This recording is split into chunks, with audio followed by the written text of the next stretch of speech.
我是一只炸鸡。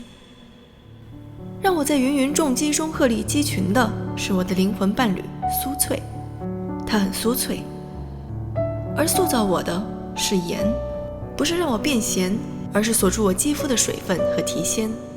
是水，能让我和酥脆更紧密的相依相偎。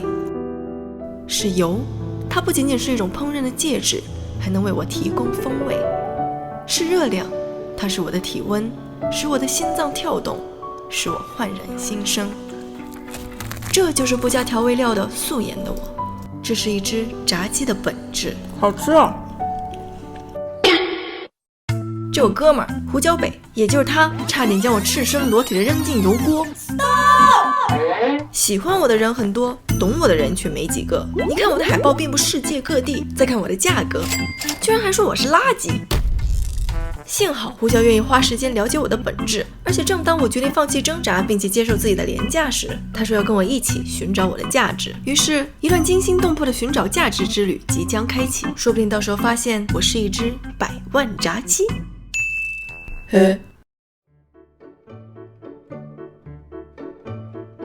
如果盐能锁住我身体的水分，那酸则能使我的肌肤 Q 弹紧致。这就是酪乳炸鸡的由来，也是为什么要在浓盐水里加几滴柠檬。初始的盐水升级成为酪乳盐水，再加入蒜粉，添加蒜香和一抹来自辣椒油的点缀，搅拌均匀，让我浸泡在这酸奶浴中睡个美容觉，直到我第二天容光焕发 ，nice and shiny。我的灵魂伴侣酥脆，清晨早起，用面粉和淀粉打底，用盐为自己遮瑕，用卡宴辣椒粉、红椒粉、黑胡椒粉和蒜粉做它的妆容，热辣而亮丽。如果水能使我和面粉粘黏，那在水中加入鸡蛋液，则能更大程度地增加粘性。将面粉一分为二，给刚睡醒的我铺上第一层爽身粉，贴一卷鸡蛋液排在双面胶，再牢牢地裹上第二层，轻轻按压，并水掉我身上多余的粉末。于是有了酸的 massage 使我鲜嫩，盐的滋润使我多汁，和富含鸡蛋液的水分使我和酥脆的外皮更加贴合，只剩下油和热的洗礼，赋予我心跳和体温。了解了油和热对我的重要作用之后，胡椒特意购入了烟点高且风味浓郁的牛油，以及这款既可以完美的存住热量，又利于它观察我的锅中变化的玻璃制珐琅锅。当牛油逐渐融化，油温达到350华氏度时 ，I'm ready to reborn。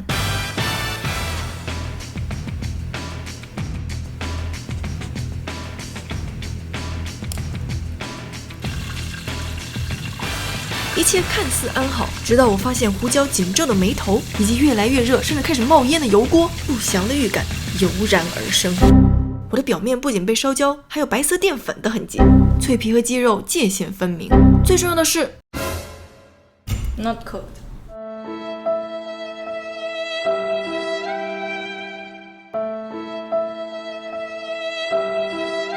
我想了很久很久，没想到寻找价值的道路竟如此泥泞。我在挫败的泥潭里挣扎与煎熬，直到我看到胡椒依然忙碌的身影，让我找到了卷土重来的勇气。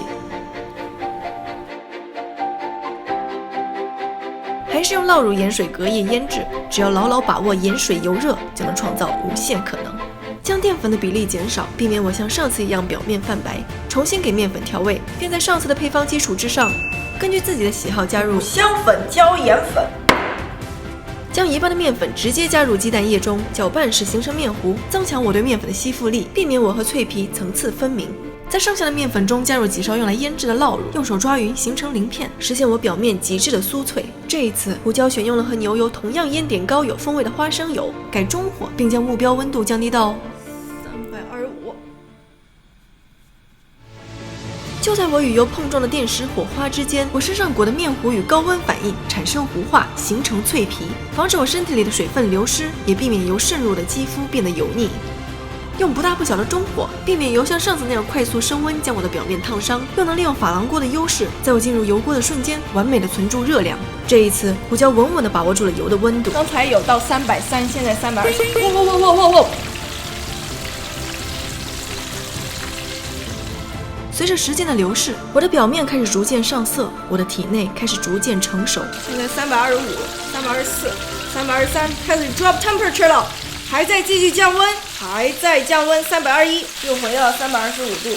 刚好325，稳稳的不动了啊！325，稳稳的不动啊！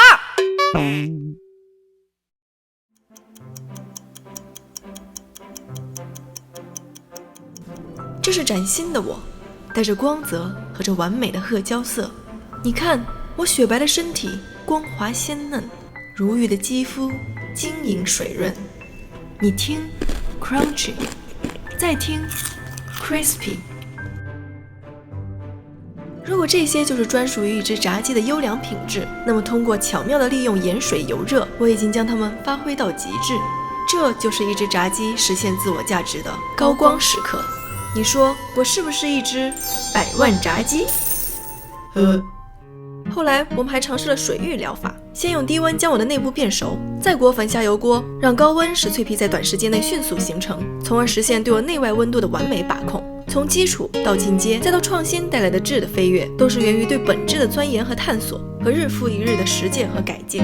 当然，我还得感谢我哥们胡椒北一路的陪伴，以及他毫无保留的一臂之力。也许我依然廉价，但价值和价格或许本来也不该被画上等号。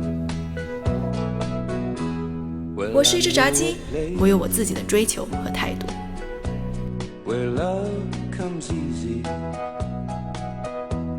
And I know a woman who meets me there